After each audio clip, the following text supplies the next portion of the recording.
اور دوسری جانب چنیوٹ میں آپ کو بتائیں جہاں خون سفید ہو گیا، گھریلو ناچاکی پر باپ نے بیٹے کو قتل کر دیا۔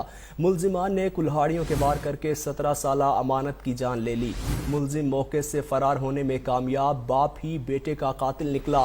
گھریلو ناچاکی پر باپ نے بیٹے کو قتل کر دیا۔ ملزم نے کلہاڑیوں کے وار کر کے 17 سالہ امانت کی جان لے لی۔ ساجد منیر نمائندہ 7 نیوز ہمارے ساتھ لائن پر موجود ہیں۔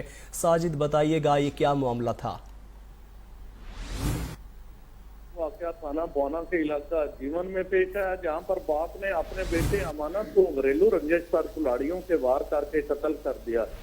یہاں پر آپ کو بتاتا چلوں کہ کچھ عرصہ قبل ملزم نے اپنی بیوی کو بھی قتل کیا تھا۔ قتل کی لرزانگیز واردات کرنے کے بعد ملزم حق نواز نے موقع سے فرار ہونے میں کامیابی حاصل کر لی، جبکہ دوسری طرف پولیس نے ملزم کی تلاش شروع کر دی ہے۔ پولیس نے ملزم کی تلاش شروع کر دی ہے۔ ساجد بہت شکریہ آپ کا۔